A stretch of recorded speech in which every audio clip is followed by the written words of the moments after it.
Hey guys, Kevin here. Sorry it's been a while since I've given an update on the coop and greenhouse, but today I thought I'd take a couple of minutes and show you where we're at. We're mid-August. We've had a very rainy season up here in the Great Lakes region. Much cooler than usual, and I think we're headed for some warm spell over the next week or so.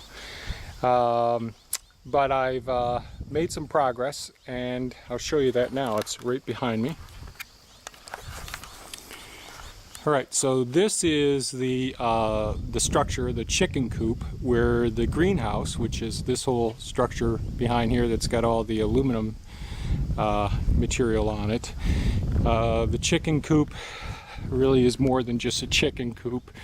We'll take a look through it. It's a chicken coop, food storage, fodder, place where we can do all our sprouting as well, processing much of the food inside of this area, food storage, grain storage for the chickens as well, and we'll be doing some inoculating of mushrooms in this area. So we've got, it's important that this whole structure is well insulated so that I can control each individual environment. So what sort of structure? So it's a 2x6 structure building with double bottom plates. The first one has anchor bolts through it, and the second one it was attached to it, and the lowest one is pressure treated, and it has a double top plate. 2x6 ceiling joists up above. And a really good source, if people are interested in doing this sort of work on their own, is Larry Hahn. You can Google his name. He's passed away, but he did some great work recording some basic building structure. Not this technique that I'm using, but framing, flooring, and rafter work, all of those things he covers well. I switched from conventional structure where, as you could see, I'm not insulating between the studs. What I do is build the structure itself first and then insulate on the outside of that, and then put my structural sheathing on the outside of that. And this is textured 111. Let's go around in here. We'll look at it. So this is the greenhouse area here, which I probably won't have time to get to this year. And the previous video showed where we put the water tanks down below. But this is a 612 pitch, which the greenhouse will attach to. And inside of here there'll be a solar dehydrator, a large one, so we can really process a great deal of food. We do lots of food prep here. And a kitchen area over in here. Wish I could make this look a little bit better, but a kitchen area in this area here, and then we're into the main coop area, and I've got wood chips down for the substrate, and it's stone below that. Plenty of cross ventilation and windows. The chickens in this part of the country, the snow is pretty darn deep, and they don't spend a heck of a lot of time outside during the winter months. But I do plan on putting a large compost pile out here in the future and seeing how well that'll work, if the chickens will be encouraged to go out there. And I haven't completely thought that through yet. But I've got the walls stood up, so I assembled the through walls, which are the walls that are the longest, on the ground and stacked them up. And I'm working by myself, but I did have several guys and an excavator help me stand these wall sections up. And I'm going to have a couple of buddies come over and help me just set the ridge board so I could start getting all the rafters up as well.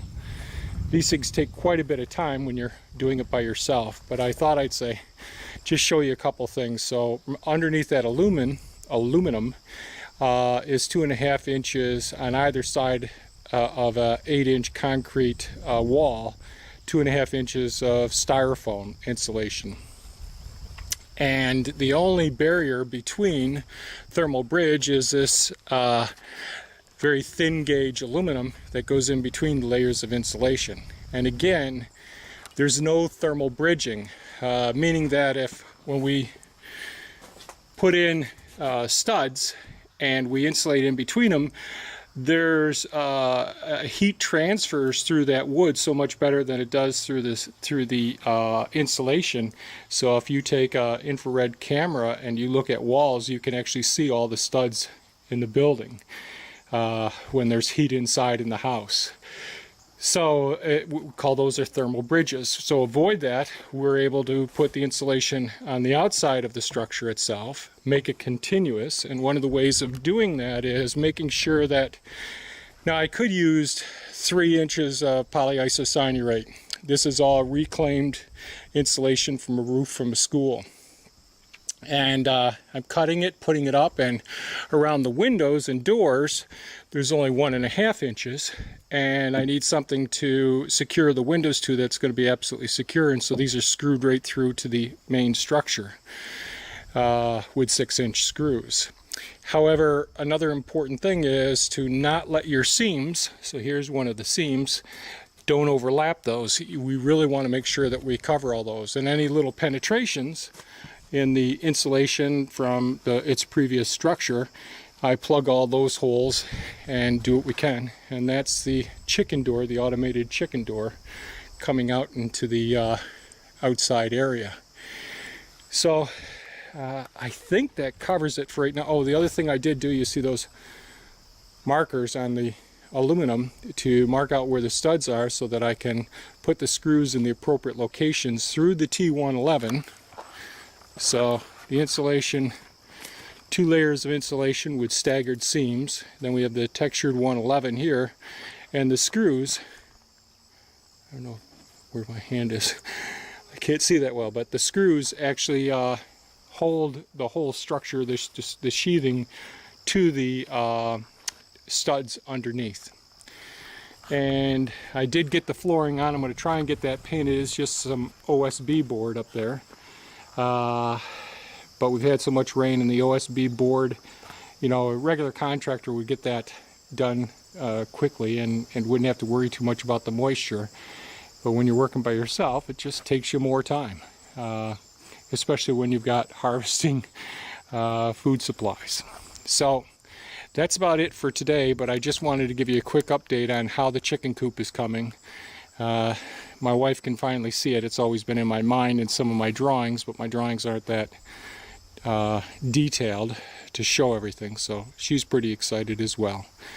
And the chickens keep exploring. So if you have any questions, please leave a comment, and if you like this sort of thing, please give me a thumbs up. Thanks so much, and have a great day. Bye-bye now.